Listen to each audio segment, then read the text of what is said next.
बिस्मिल्लाहिर्रहमानिर्रहीम। आप तमाम दोस्तों को एक बार फिर से खुशामदीद कहते हैं। दोस्तों, आज हम social contract theory of Rousseau को देखेंगे। इससे पिछली वीडियोस में हमने थॉमस हॉब्स और जॉन लॉक की सोशल कंट्रैक्ट थ्योरी को पढ़ा था। तो अगर हम रोसो को देखें तो वो एक मशहूर फिलोसोफर भी थे और उसकी जन्म जो है स्विट्ज़रलैंड के शहर जेनेवा में होते हैं और 1712 से लेकर 1778 तक वो अपनी लाइफ को एंजॉय करते हैं। और वो अपनी तमाम पॉलिटिकल आइडियाज़, जिसमें स्टेट ऑफ नेचर के बारे में हो या उसकी सोशल कंट्रैक्ट के बारे में हो, वे तमाम चीज़ें अपनी एक बुक जो पब्लिश करते हैं सोशल कंट्रैक्ट के नाम से, उसमें तमाम चीज़ें वो डिटेल के साथ वहाँ पे लिखते हैं। दोस्तों, रोसो भी जॉन लॉक, थॉमस हॉब की तरह अपनी स्टेट ऑफ नेचर बयान करते हैं और वो इस चीज़ को कबूल करते हैं कि इंसान सोशल कंट्रैक्ट में आने से पहले वाकई में स्टेट ऑफ नेचर में रहा करते थे, लेकिन उसकी थॉमस हॉब्स से बनती नहीं है और वो थॉमस हॉब्स की स्टेट ऑफ नेचर को काफ़ी हद तक तनकीद का निशाना बनाते हैं और वो ये कहते हैं कि इंसान की जो नेचर है वो सेल्फिश नहीं है, क्योंकि थॉमस हॉब्स ये कहते थे इंसान की नेचर काफ़ी हद तक सेल्फिश है, सेल्फ सेंटर्ड है। तो इसलिए रोसो थॉमस हॉब्स के जो स्टेट ऑफ नेचर है उसको काफ़ी हद तक तनकीद का निशाना बनाते हैं। और रोसो ये भी बताते हैं कि उसकी स्टेट ऑफ नेचर है वो हाइपोथेटिकल है, यानी उसकी कोई हकीकत में कोई वजूद नहीं है। रोसो ये कहते हैं कि उसकी स्टेट ऑफ नेचर में लोग मैक्सिमम फ्रीडम के साथ रहते थे, यानी वो लोग जो चाहे वो कर सकते थे। उनके पास एक नेचर की तरफ से जो राइट्स थे उसको वो लोग इंजॉय करते थे। और वो अपनी स्टेट ऑफ नेचर को थॉमस हॉब की स्टेट ऑफ नेचर से काफ़ी हद तक पॉजिटिवली पेश करते हैं। और रोसो ये भी कहते हैं कि उसकी स्टेट ऑफ नेचर काफ़ी हद तक बेहतर है उसकी अपनी सोशल कंट्रैक्ट थ्योरी से। तो रोसो मज़ीद अपनी स्टेट ऑफ नेचर को एक्सप्लेन करते हुए ये बताते हैं कि उसकी स्टेट ऑफ नेचर में लोग खुशी के साथ रहते थे और आरामदा ज़िंदगी गुजार रहे थे,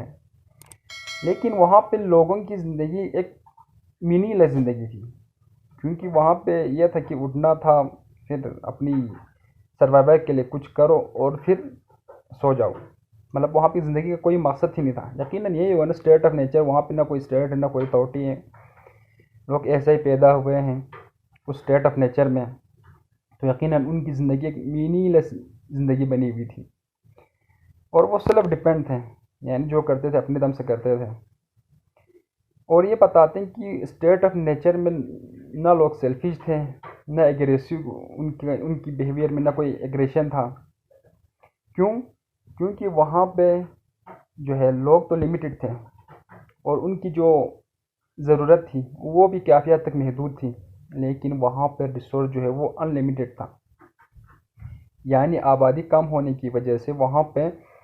नेचर की तरफ से जो हमें रिसोर्स दिया हुआ है वो काफ़ी हद तक मैक्सिमम था। अगर हम आज की दुनिया में देखें तो लोगों की बढ़ती हुई आबादी की वजह से नेचुरल जो रिसोर्स है वो कम होते जा रहे हैं, लेकिन जब उस वक्त जब नेचर की जो स्टेट थी वहाँ पे आबादी कम थी तो लोगों के पास मैक्सिमम रिसोर्स थे। और रोसो ये मानते हैं कि स्टेट ऑफ नेचर जो है वो गोल्डन पीरियड था, यानी वो इसकी स्टेट ऑफ नेचर की इतनी ज़्यादा तारीफ़ करते हैं, वो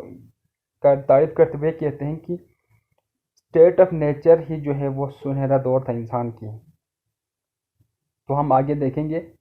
कि स्टेट ऑफ नेचर में अगर इतना गोल्डन पीरियड था, वहाँ पर इतनी खुशहाली थी, तो लोगों को सोशल कंट्रैक्ट में आना क्यों पड़ा। दोस्तों, अगर स्टेट ऑफ नेचर में लोगों की ज़िंदगी काफ़ी खुशहाल थी, रोसो यहाँ तक कि वो उसको गोल्डन पीरियड कहते हैं, और वो ये भी कहते हैं कि मेरी state of nature social contract theory के बाद वाली ज़िंदगी से काफ़ी बेहतर थी।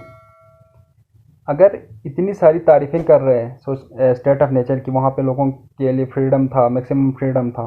वहाँ पे लोग आराम के साथ अपनी ज़िंदगी गुजार रहे थे, तो क्यों लोगों ने एक सोशल कंट्रैक्ट बनाना चाहा, क्यों लोग चाह रहे थे कि हम स्टेट ऑफ नेचर से ले निकल के एक सोशल कंट्रैक्ट में आएंगे, ताकि ऊपर हम एक गवर्नमेंट को बिठाएं, ऊपर एक अथॉरिटी को बिठाएं, हम एक सोसाइटी के अंदर आएं। तो रोसोय कहते हैं कि उसकी गोल्डन जो पीरियड था वो ज़्यादा देर के लिए चलने वाला नहीं था, और वो इस चीज़ को बयान करने के लिए दो तीन ऐसी वजूहत बताते हैं जो लोगों को सोशल कंट्रैक्ट में आने के लिए मजबूर करते हैं। देखिए दोस्तों, स्टेट ऑफ नेचर में जब इंसान की आबादी कम थी और यकीनन रिसोर्स जो है वो अनलिमिटेड था, मैक्सिमम था, लेकिन वक्त के साथ क्या होते हैं, मैंने एक बताया था आपको कि वहाँ पे जो लोगों की ज़िंदगी थी वो मीनिंगलेस थी, क्योंकि वहाँ पे किसी चीज़ के लिए रेस नहीं था, किसी चीज़ के लिए, मतलब आप ये समझें कि वहाँ पे रिसोर्स इतने अनलिमिटेड हैं कि लोगों के लिए मेहनत ही नहीं करना पड़ रहा। लोग आराम से उठ रहे हैं, खा रहे हैं, सो रहे हैं, लेकिन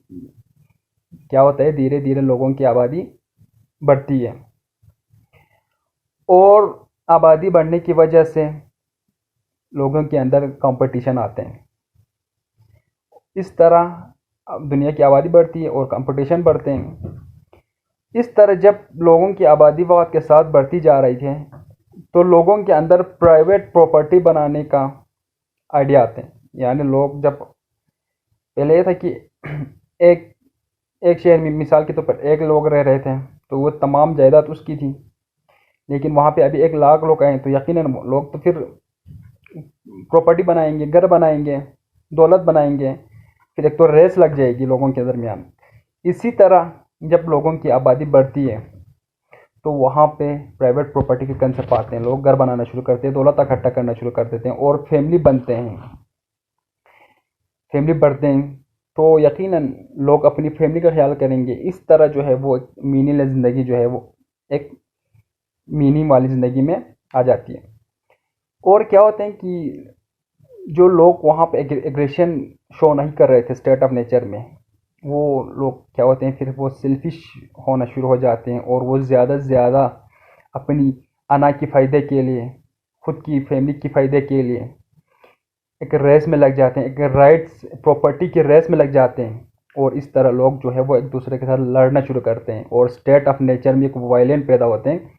लोग एक दूसरे के दुश्मन बनते हैं। इस तरह रोसो कहते हैं कि स्टेट ऑफ नेचर जो है वो आहिस्ता आहिस्ता ख़राब होने लगे, और लोगों ने ये सोचा कि हम एक ऐसी गवर्नमेंट अथॉरिटी को बनाएंगे जो हमारे राइट्स और हमें प्रोटेक्शन फराहम करेंगे। दोस्तों, रोसो की social contract theory Thomas Hobbes और जॉन लॉक की सोशल कंट्रैक्ट थ्योरी से काफ़ी हद तक मुख्तलिफ हैं, क्योंकि हमने देखा था इनकी स्टेट ऑफ नेचर भी मुख्तलिफ है, और जब सोशल कंट्रैक्ट थ्योरी की फॉर्मेशन होती है तो यकीनन वो भी मुख्तलिफ हैं। रोसो के हिसाब से जब स्टेट ऑफ नेचर में लोग फैमिली बना रहे थे, प्राइवेट प्रॉपर्टी के पीछे भाग रहे थे, लोग एक दूसरे के दुश्मन बन रहे थे, वहाँ पे वायलेंस पैदा हुए स्टेट ऑफ नेचर में, तो लोग ये चाह रहे थे कि हम एक ऐसी गवर्नमेंट अथॉरिटी या सोसाइटी का क़याम करेंगे जहाँ पे लोग आराम के साथ अपनी ज़िंदगी गुजार सकें। इस तरह जो है लोग अपनी नेचुरल राइट, जिनमें मैक्सिमम फ्रीडम, यानी लोग, ये रोसो तो ये भी बताते हैं ना कि लोग पैदा ही आज़ाद हुए, लेकिन सोसाइटी उसको एक चेन में बांध के रखते हैं। तो इस तरह इसकी जो फ्रीडम, यकीनन नेचुरल राइट्स है, फ्रीडम, मैक्सिमम फ्रीडम और प्रॉपर्टी बनाना, उसको सरेंडर करते हैं एक अथॉरिटी या गवर्नमेंट के लिए। और रोसो सॉवर्टी में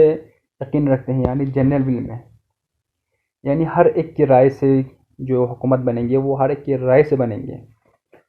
और हर एक उस कॉन्ट्रैक्ट में साइन करेंगे कि हम जो है ऊपर बैठे हुए गवर्नमेंट की ऑर्डर्स को ओबे करेंगे, उसकी लॉ को फॉलो करेंगे। और रोसो कहते हैं कि सोशल कॉन्ट्रैक्ट बनने का ये फ़ायदा है कि वहाँ पे जो राइट्स हैं वो तमाम लोगों को इक्वल मिलेंगे। रोसो के हिसाब से जो सॉवरेनिटी या जनरल भी ऊपर बैठे हुए हैं उसके पास मैक्सिमम पावर होंगे, यानी वो सोसाइटी में हर चीज़ को कंट्रोल करेंगे। वो जस्टिस को कंट्रोल करेंगे, वो लोगों के हर चीज़, मतलब हर चीज़ को वो कंट्रोल करेंगे। लेकिन बनाए जनरल बिल किस लिए? वो लोगों की फलाह के लिए। और जनरल बिल या जो गवर्नमेंट है वही तमाम चीज़ों के लिए रिस्पॉन्सिबल ही होगा। अगर वो लोगों को राइट्स, इक्वल राइट्स, सिक्योरिटी फराहम करने में नाकाम होते हैं तो लोगों को एक हक है कि हम उस पर बैठे हुए जनरल बिल गवर्नमेंट को नीचे बिठाएं और दूसरी हुकूमत को ऊपर वापस बैठाएं। आप रोसो की सोशल कंट्रैक्ट को मज़ीद डिटेल के साथ उसकी किताब सोशल कंट्रैक्ट में पढ़ सकते हैं।